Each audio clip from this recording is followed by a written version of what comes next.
خوشحالم بەوەی کە ئەمڕۆ بەشدارم لە پێشەنگای شەش ئەندام و کادیری چالاکی ڕێکخراوی قوتابیانی کوردستان لە سنووری ناوەندی شارە زۆر کە بە فۆتۆکانیان نیشانی ئێمەیاندا ئەوانە توانن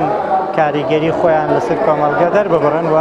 کۆمەڵگە بەس تەنها بریتی نییە لە عشق، بریتی نییە لە ناڕەحەتی، بەڵکو کۆمەڵگە بریتێ لەوەی کە هیوا هەیە و هیواکان لە وێنەکانەوە ئەبێتێ، ئەو وێنانەی کە دەربڕی هەست و سۆزی ئەو کەسانە بوو و ڕنگدانەوەی جوانی سروشتی کوردستان و ئەو ناوچەیە کە ئێمە تێیە بێت. ئەم کارانە کارێکن پێویستە گرنگی زیاتری پێ بدرێت، گرنگی لەوا پێ بدرێت کە کۆمەڵی گەنجی خۆشەویست ئەم توانایان هەیە و حەز و هیوایان هەیە، ئەم حەز و هیوایانە بکرێتە کردار و ببێتە مای ئەوەی کە لە داهاتووە کاری گەورەتر، وێنەی جوانتر و وێنەی دیقەدارتر نیشانی کۆمەڵگە و نیشانی هیواکانیان بدەن. بۆیە بەڕاستی گرنگە هەموو لایەکمان، ئێمە ڕێکخراوی قوتابیانی کوردستان، دام و دەستگا پەیوەندیدارەکان و هەروەها وەزارات و شوێنە تایبەتمەندەکان لایەکی جدی بەلای ئەم گەنجانە بکەنەوە، هیواکانی ئەم گەنجانە برەو پێ بدەن و پێویستەکانیان بۆ داوین بکەن بۆ ئەوەی کە بتوان ڕۆڵ و پێگە و کاریگەری زیاتریان هەبێت. بەگشتیان پێشەنگایەکی باشە، کارێکی سەرەتایە، بەڵام کارێکە پڕە لە نیشاندانی وێنەی جوان، وێنەی ناوازە.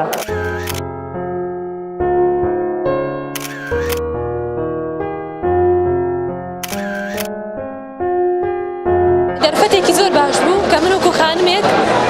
بەشداریم کردووە و توانیمە لانی کەمێک لەو ئەو شتانی کە فێر بووم نیشانی و کەسانی بەم کە ئەمڕۆ ئامادە بوون بەدە وێنە بەشداریم کردووە کە هەر وێنەیەکیان جیاواز بوو، تعبیرێکی جیاوازتری هەبووە لەوانی تر. وێنەکانم هەم سروشتی هەم کەسێتیشی تیا بوو، چونکە ئەگەر کەسێک بێ ئەو شتانەی کە فێر بۆ بیگەێنێ بە خەڵکیکە ئەبێ لە هەموو چین و توێژێکی تیا بێت و چاوی بینەر تێر بکە لەوەی کە نیشانەیە.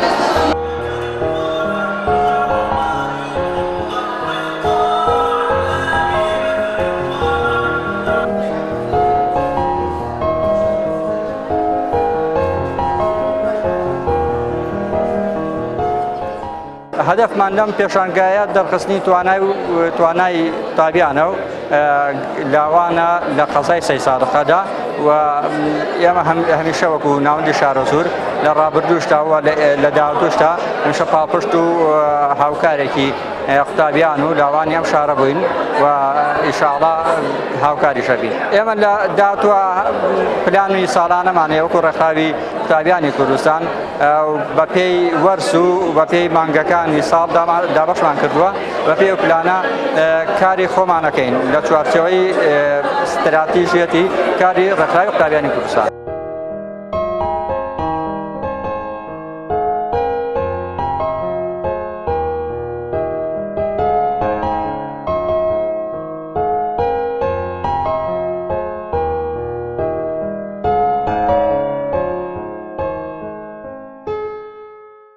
ئێمە وەک بەشداری بوویەک کە هەر یەکەمان هەر فۆتۆگرافەرێکمان بەدە فۆتۆ بەشداری پێشەنگەکەمان کردووە کە 6 کەسین 6 فۆتۆ دەکات و لە ناوەندی شارە زۆر ئێمە زۆر سپاسی ناوەندی شارە زۆر ڕێکخراوی قوتابیانی کوردستان دەگەین کە ساڵ بەنجاندانیان پێشەنگایە بەڕاستی کارێکی زۆر جوان و ناوازەیە، هیوادارین لە داهاتوودا کاری لەو شێوەیە ئەنجام بدەنەوە. زیاتر ئەو وێنانی کە بەشداریم پێکردووە لە بواری سروشتایە، چەندانەیەکیشیان بواری پۆرترێتی تێدایە.